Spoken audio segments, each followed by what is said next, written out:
আয় আয় কে যাবি আয় কে মন হারাবি এক মুঠো রোদ ধরতে। আয় আয় কে যাবি আয় কে মন হারাবি এক মুঠো রোদ ধরতে।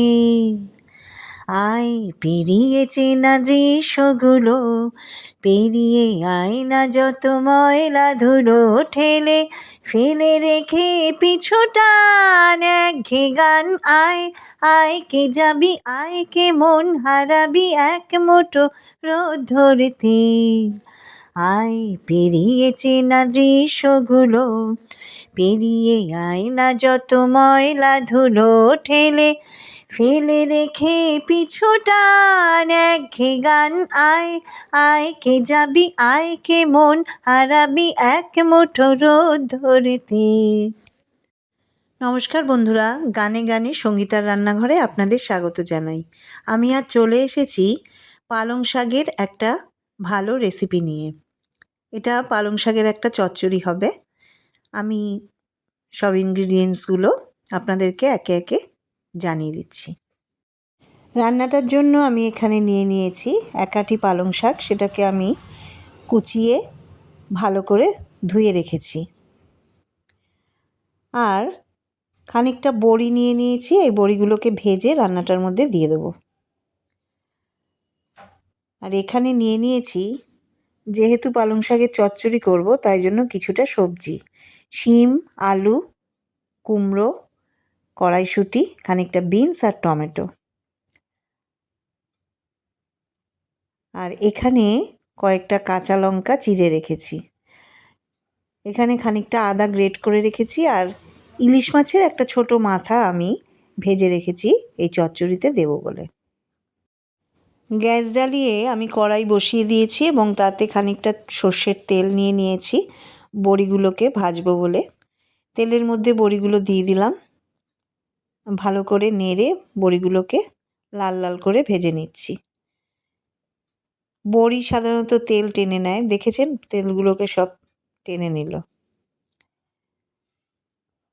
এবার এইভাবে আমি বড়িগুলোকে লাল লাল করে ভেজে একটা পাত্রের মধ্যে তুলে নিলাম।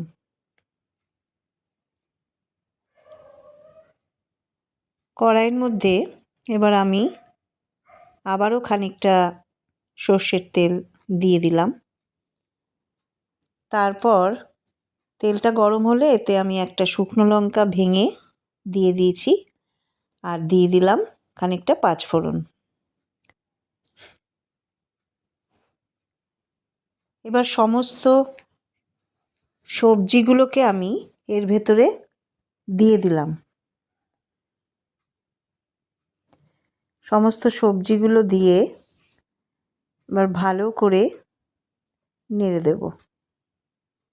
আলু, শিম, বেগুন, বিনস, টমেটো, কড়াইশুঁটি সবই এর মধ্যে দেওয়া আছে।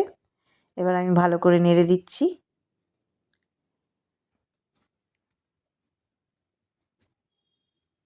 এতে আমি খানিকটা নুন দিয়ে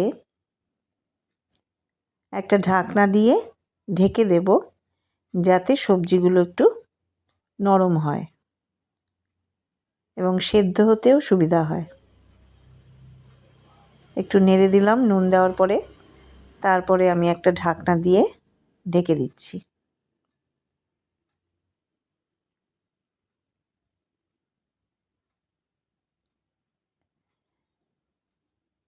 কিছুক্ষণ পর ঢাকনাটা তুলে আমি আবার একটু নেড়ে দেখে নেব। অনেকটাই নরম হয়ে এসেছে।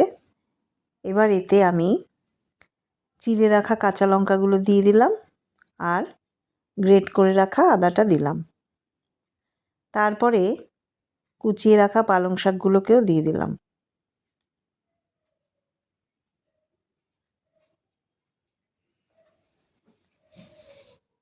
এবার আবার আমি সমস্ত সবজি আর পালং শাকগুলোকে একসাথে নেড়ে দিচ্ছি।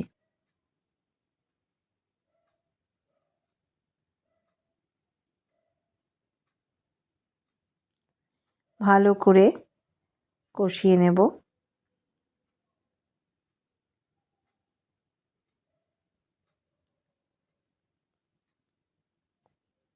এবার এতে একে একে আমি মশলা অ্যাড করব।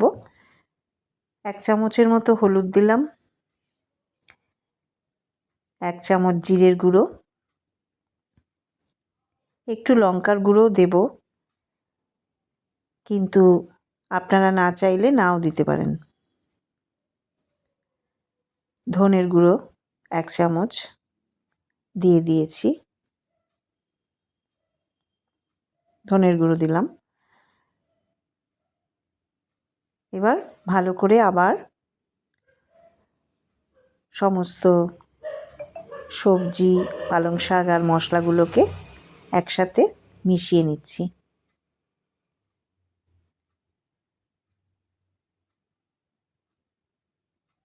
ভালো করে নেড়ে দিয়ে এরপর আমি আবার একটা ঢাকনা দিয়ে ঢেকে দেব, কারণ এটাতে জল পড়বে না।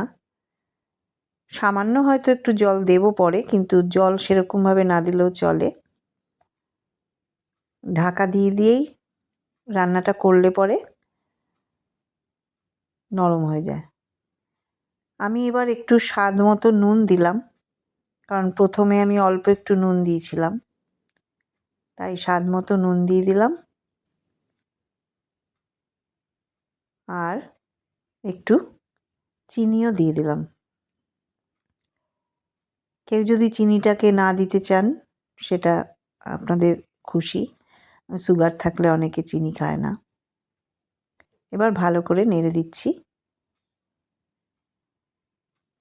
নেড়ে দিয়ে এবার আমি মাছের মাথাগুলোকে ভেজে রেখেছিলাম যে সেটাকে দিয়ে দিলাম।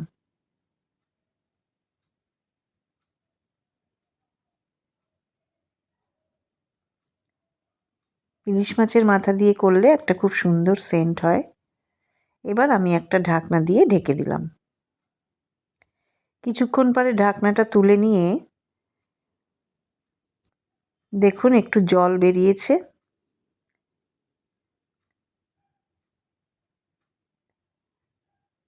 সবজিগুলো সিদ্ধ হয়েছে কিনা একটু দেখে নিচ্ছি। এবার ভেজে রাখা বড়িগুলোকে দিয়ে দিলাম, দিয়ে ভালো করে নেড়ে দিয়ে, রান্নাটার আর বিশেষ কিছুই নেই, ভালো করে নেড়ে আমি আবার একটু ঢাকনা দিয়ে দেবো, কারণ সবজিগুলো আর একটু সেদ্ধ হলে ভালো হয়। আজকাল আলু সেদ্ধ হতে চায় না তো। এবার ঢাকনা দিয়ে ঢেকে দিলাম। কিছুক্ষণ পরে ঢাকনা খুলে রান্নাটা সার্ভ করে দিয়েছি। করে দেখুন, রান্নাটা ভালো লাগলে লাইক, কমেন্ট ও শেয়ার করবেন এবং চ্যানেলটি সাবস্ক্রাইব করবেন প্লিজ।